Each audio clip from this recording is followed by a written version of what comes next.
This is going to be a reaction to some of the YCS Los Angeles deck profiles. So this is probably my favorite of the branded Despia lists in the top 64. I know obviously there were ones in the top 32 that I guess made it farther, but I still think this was a better list, although it didn't pan out necessarily. This is also the player that got second place at YCS Las Vegas, the 3v3. So yeah, they're a pretty good player, and I really like their decks. Guys, here with JNC Collectibles, and who do we have here, and what did you do this weekend? Charlie Fudge, I lost in top 64. All right. Sorry to hear about that. Glad you had a good top XO after Swiss. First after Swiss. Love to see it. So any shot? And just because he didn't necessarily make top 32 doesn't mean his list was any worse than any of the other people who did end up making top 32. They could have just gotten lucky. It doesn't necessarily just one event performance define kind of the quality of a deck. Shout outs before we get into the video. Dragging, JNC, my boy Paul. Like, this whole deck is like his. Just does group check every bar. Got it. That's probably it. Alright, let's go ahead and get to the profile. Look at this. Show this. Three Oliver. That 2 Cartesia is like pretty nice. You really don't want to get them banished off the Castillo cards, and 3 Alba as a standard now. You really just have to play it. Haven't changed. So yeah, that one tragedy means he's probably not playing Allure. Play one of the guys that starts off lost. I'm not necessarily a fan of Kit, although I have definitely been playing it after like seeing this list and stuff. The other two are okay as one-ofs, as you don't need them or Courier for the combo, since we're most likely not playing the Brandon White. So yeah, this is totally fine. Hasn't changed. I still hate this card. Sorner, Bellion. Yeah, those are just requirements. I know I think a lot of my earlier lists that you've seen on this channel, I've been on the larger Bastille package, but I think the spaces that he just decided to fill those cards with, I think, are a little bit better, and I'm now looking to change my list to look a little bit more like this one. Two as. I don't want to draw the card. It's really only good against. It's really only good for cross out and the mirror match. This card's as against cash. Did you play any mirrors? No, I wish I played a mirror, because then it'd be free. I don't know how to play the deck. But yeah, no, Ash's a 2-of is probably really good. You don't want to draw your 1-of. That's the only reason you would be playing one. Just because the card isn't actually that good of it's not that much of an impactful hand trap without being paired with any other ones. Like on its own, it doesn't do enough against Kashtira, really any deck besides Branded.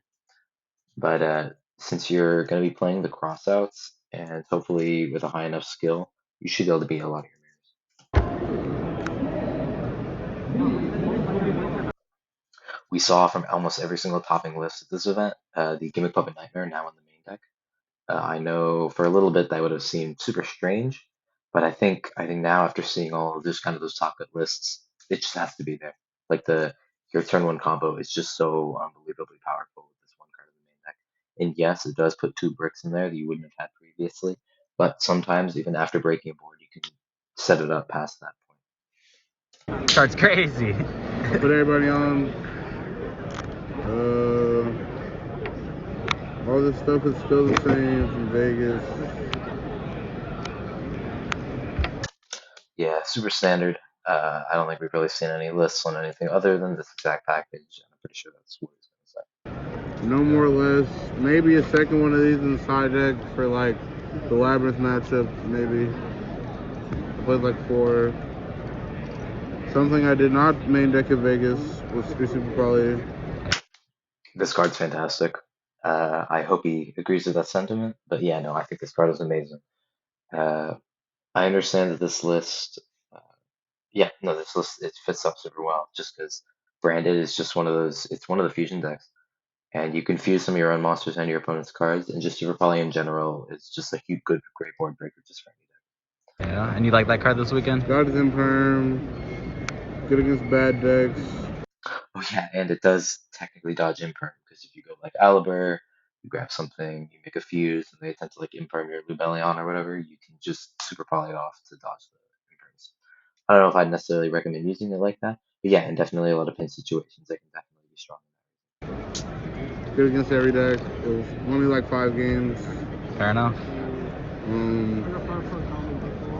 Bullish, Ghost Circle 7 Change, Call By, and 3 more Call Bys. So yeah, there we go. We see those crossouts just for that Ash, and then also the imperm. I'm assuming that's also in there. So yeah, no, the crossouts. I've been playing with them a little bit ever since this event, so I see a lot of the lists on them now, and I think that card's super powerful. And I know in a lot of my lists, I have them in the sides, just going into like games in which I know I'm going first to really try to get through those Ashes. But I think this deck already has a strong enough going second potential. I think a lot of those cards need to be put into something to dodge Ash Blossom, which I think is just a super important part of this deck. Anything to make sure Branded Fusion resolves? Yeah, I drew these game 2, on top 64 with my opponent. But yeah, no, drawing your crossbow targets definitely sucks. Explosion, Retribution, and Praying. So yeah, those are the three traps. The expulsion is obviously for the gimmick puppet. The imperm plus the retribution is also going to be super strong. One consideration I might think of doing for just some of my lists, and kind of depending on the tournament scene and the metagame you'd be expecting, is one banishment in addition to this. This current list is 41. I know the version that I was on is on 42. If I were to bump it up to 42, I would either play one more Mercurier or one banishment. Just kind of depending on your metagame. I think the banishment is just super powerful in the mirror. It's great to have a super poly to kind of be able to search during your end phase. And sometimes in kind of pinch board situations where you don't have access to very many of your Despia cards, there's something great to add off branded in red. I think branded banishment is a perfect target. But I think in this deck you don't need it as much since your turn one boards are almost always going to be gimmick puppet locks, which are usually going to be good enough to win you games on their own. 41. Extra deck. To the Billion. To Albion. To Mirror Jade. So I think the two Albion, the two Mirror Jade, pretty much standard at this point. You really can't have them getting hit off of the cashier cards. You just need to put two. Uh, you like even having two, like just having one wouldn't even be enough in most situations. The two is just fantastic. Two Rebellion, on the other hand, I think you've obviously been able to see some of my other lists. I don't know if I like the double Rebellion as much. It's a little, I guess, a little bit different, as I guess it would probably be more important in a lot more of these lines in this specific list, and kind of depending on your play style with the deck. But I don't find Lubellion to be just such an amazing card, and a lot of the times they're not really going to be hitting it, even if you're playing it at one.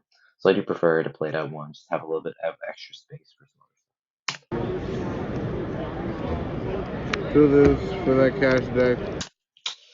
This one, I really would not expect to start getting to get hit off of Castira cards. I just don't see a reason they hit the Mud Dragon. And in many of the situations, if they do hit the Mud Dragon, like, good for them. Really, the only thing that plays around it is the Super Poly. And even if they do end up hitting it and I have a Super Poly, the Super Poly is still going to be useful. And if I'm able to like normal summon an Albaz or anything, I can easily just fuse for immunity.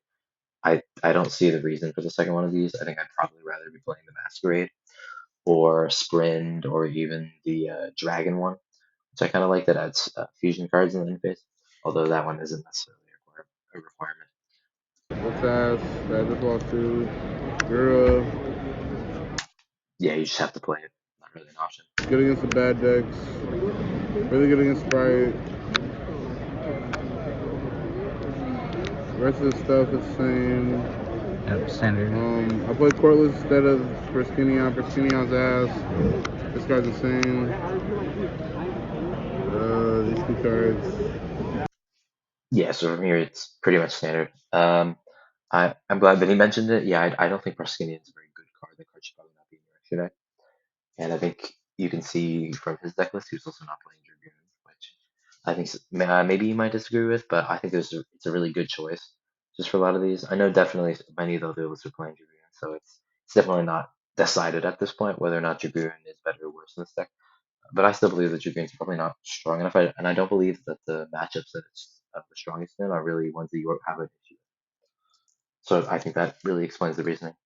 I would love to see a Masquerade in this extra deck, in addition to maybe a Sprint or something, just for stuff to fuse, I guess, and just thinking extra stuff to send. But yeah, the Tri Brigade guy is kind of interesting because you can make that with an Albaz plus the Gimmick Puppet during your opponent's turn sometimes if you don't have a spare discard to make another Rebellion. So yeah, no, I think I understand that choice, although I don't tend to play it in my lists. Okay, side deck. My side deck's like great. I'm going first. I would not say this is an incredibly good card. I think there are better options on the side deck. Um, just because your deck is super minimal amount of stuff to side out. There's just not really many different things to cut.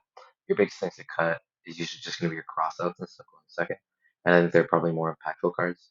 I know for this list at least, I've enjoyed Evenly in the sides. I think it's just a super strong card. And you could tell by almost every other list in this event, we're either maining them or having them side. I think Evenly is a really good card to have in this one. So I just go Brandon Fusion and say Ashkins. Right. Round 12, pretty good. Free nib. Did you like that card this weekend? I can't give you an opinion about this card because I didn't resolve it once. So. Well, yeah, I'm glad he said it. Nib, I don't believe is going to be very strong for a while. I think the Kassir players aren't really going for large zone locks anymore, and I think Kaijus and stuff like that would make are probably better in the side if you really want to play something around it. Nib is an okay card, but I would just having it in the side. I wouldn't expect to see it very often or use it all that much. It can be very solid against like Rogue, but that's about it. And yeah, I'm not a huge fan of that card. And sometimes against Kestura, I'm not even citing it in a lot of the time, just because it's not that good. It just really isn't a fantastic Never needed it to be honest. 3 Dark Ruler. I think you have to play this card in this deck. This card I think is a really good tech choice, since one of the matchups that you have a large issue in, a lot of the times can be Sprite, as they end on just kind of these super big negate boards, and sometimes you really just have a hard time breaking through them if you don't have some sort of board breaker. And since this list is not playing like Kaijus or anything in the main deck, or just other breakers like that, yeah, you're gonna get really hit hard by this Sprite board. So I think Dark Ruler is just a perfect option. Switch with the Nashiri in the deck run around because like they put a Nat Beast and that card's like game. Getting a Sprite deck. I thought there'd be a lot of Sprite, but I didn't get to play any. So Recyclone. Yep, just for the Runic matchup and Floodgates apparently. I think people are starting to opt out of the D barriers just because they're realizing that barriers are not very good against like Hestira and just a lot of decks are just choosing not to play barrier. And instead of the barriers, they're going for the imprisonment or just other sort of floodgates. Getting into the Nashiri in the deck. Yeah, sorry, there's a quick interruption. But yeah, no, I think Cosmos is just a fantastic card. Yeah, just you play it for the Runics, play it for the floodgates. It is good against background matchups, which sometimes you could have an issue with, but a lot of times you're really not. Cosmic's just a really nice card, and I'm setting it in against a lot of decks, even if I don't think they're going to be playing, or even if they're not Runic, just 'cause you got to be super worried about those floodgates now. Decks possible because like the matchup is highly favored for them. So Yeah, and knocks Big Welcome out. yeah, this overall solid card. D barrier for crossout. Masquerade. Yeah, I personally think that Masquerade should be in the extra deck, and the D-Berry is probably optional. It's not a terrible card to have in your side deck just for the cross sets if you're going to be playing them, but I don't find it to be all that useful. I just don't think people are going to be going second. I don't usually wouldn't want to have cross sets still in my main deck going second. So I'd most likely have them cut for some other stuff. I would most likely want to be playing evenly, maybe even a kaiju and stuff over a lot of the other stuff being played in this side deck. But yeah, no, I think overall it was a fantastic list, and obviously it performed very well. So yeah, Charlie's obviously a great player, so definitely makes sense. Masquerade. Of course. All right. Well, awesome deck profile. But yeah, no, I think it's just some of the conclusions from this is super poly. It's a good card, and I think Gimmick Puppet really just has to be in the main. And I think pretty soon I'll be posting a deck list just for what I think I'll be playing this format, and just with any new changes I'll be making. But yeah, no, thanks for watching, and have a great rest of your day.